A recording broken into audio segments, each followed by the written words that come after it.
A tough NFC West Friday right here on First Take.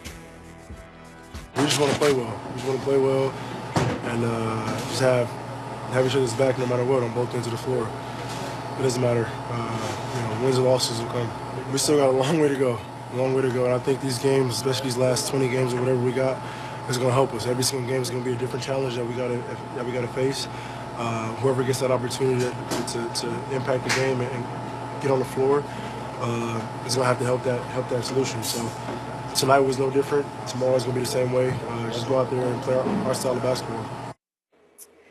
MVP frontrunner James Harden isn't getting a big head about his squad. The Rockets running through the league, winning their 50th game of the season and 16th straight overall, taking down OKC last night. Let's take a look at the West standings now, though. Houston remains in the top spot with a half-game lead over the defending champs. But the good news for both those teams, Houston and Golden State, no other team is within 10 games of them for the top spot in the West. So, Max Kellerman, I ask you this. What is the Rockets' Achilles heel? They don't really have one. I wouldn't say they have an Achilles heel. Could their bigs be a little better, I guess? Well, sure, you could always say a player could be better. Clint Capella's good. Nene's still useful. But they could be a little better. Could they use one more superstar the way Golden State has not only 2 MVP caliber players, but then 2 other perennial all-star players? Could they use at least another perennial all-star? Sure, who couldn't? But that's just saying the best or one of the 2 best could get even better. The Achilles heel, the biggest one the closest thing I could see is if their shots aren't falling. The pick and roll's not working and no one's hitting shots. In 4 out of 7 games, then maybe you can get them. Maybe. And that goes for the Warriors, too. Maybe the Warriors could get them. But I see no real Achilles heel. Even the defense is a top 10 defense. Even Harden's defense is better than average this year. I was saying it's average. If you dig into the numbers, it's better than average. I think an Achilles heel is the wrong way to put it. It's possible if they get icy cold at the wrong time, they could lose. That's possible for anyone. This is the most annoying part about debating you. Because is the goal a championship, yes or no? The goal is a championship, which Max Kellerman has religiously stated. Well, what's the roadblock to the title? The roadblock to the title would happen to be the Warriors. It would happen to be your depth. Whether or not you make shots in the postseason as opposed to the regular season, that would possibly be the Achilles heel. It's very, very simple. It's not complicated. And so what are we going to do here? Get a dictionary and define what the hell Achilles heel is? We're talking about what's going to be the roadblock to the title because Max Kellerman preaches about the importance of the chip. He don't give a damn. Max Kellerman's been on the record. He don't give a damn about the fans. He's trying to win championships. And the hell with the fans. Tell them to go kick rocks. You don't matter. We're trying to win a championship. Well, if you're trying to win a championship, what's going to get in the way? I tell you what's going to get in the way. Exactly all the ifs you pointed to. That would be the Achilles heel. You want me to get more specific? How about Ryan Anderson, Mbah Moute, Eric Gordon, Trevor Ariza, Clint Capella? These brothers can play. They're not scrubs. They're not scrubs. PJ Tucker, throw them in there. They're not scrubs. They can play. They got 5 different guys shooting 38% or better from three-point range. But it still is Achilles heel because I don't believe that when it counts, I can trust them against Golden State.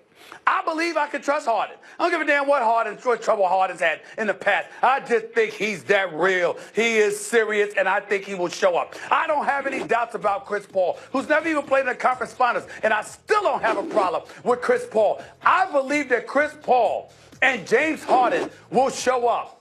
I believe Golden State will dare someone else to beat them. And I got serious questions as to whether or not those other dudes on Houston can pull it off. That's their Achilles heel. The supporting cast of CP3 and James Harden, who I don't believe they can play. They can play, and I like them a lot. But when you talk about trusting them for a championship, I got questions about them, and those questions are the Achilles heel of the Houston Rockets. Not to mention Mike D'Antoni, because as great as he is, he's never coached in the finals either. And I'm wondering about them defensively as well. What an Achilles heel refers to is one glaring weakness that can undo you in spite of the fact that you're strong everywhere else. Now it's time for story time with Uncle Max, everybody. Stephen A., I'm reading my eldest daughter, Esther, The Hobbit, right now. And we are up to the part where Bilbo Baggins, the Hobbit, is confronting Smaug, the dragon. And what Bilbo notices is that Smaug he's covered basically in armor, the dragon, but he has one little square right by his heart that is not shielded by armor. That's an Achilles heel. I do not see a square by the heart of the Houston Rockets that you can take aim at. When you say, in fact, what you point to me is the opposite. You're saying the supporting cast. Well, if there was one guy they were relying on in the supporting cast, that dude might go cold and that's going to undo you. That's one thing. But you just named 5 or 6 dudes. And remember, the thing I said earlier in the show off the A block when we said, what do the Rockets do better than the Warriors? The Warriors shoot better than the Rockets because they have better shooters.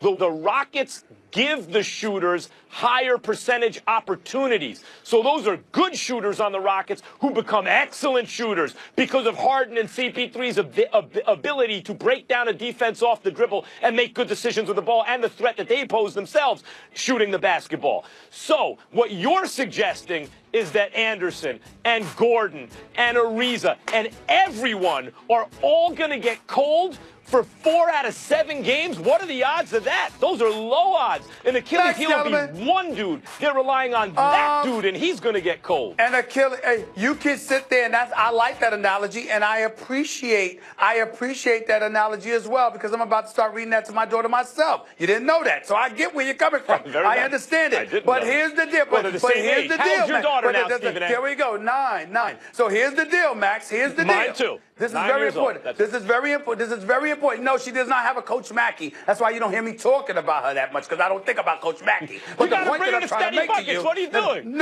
Nope, not interested. Tennis will be a thing. But here's the point. I digress. My point to you is this, Max. My point to you is this, Max. Yep.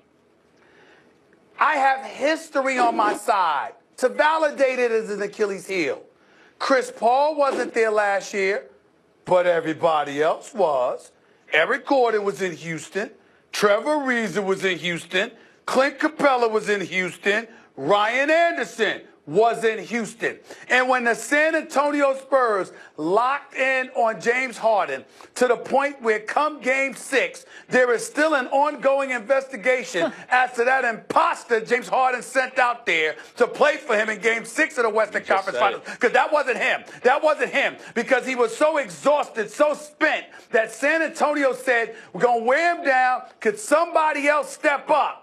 There was no one there. So I can look at that and say, that's an Achilles heel. James Harden in closeout games. Got it. Stephen Naismith. No, Molly, you don't have it. Naismith. Not by a long shot, but that's a different story for another day. Go ahead, Max. Stephen A. Here's the thing. I'll just leave it.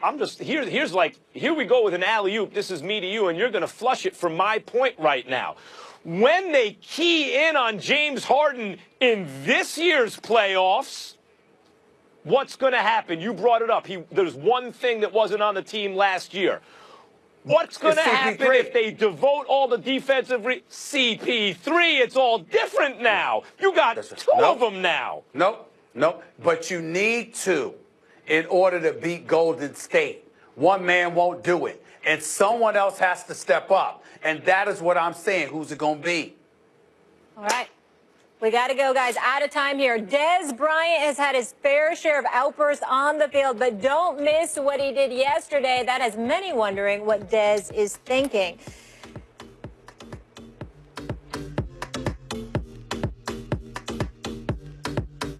A high-performance car like this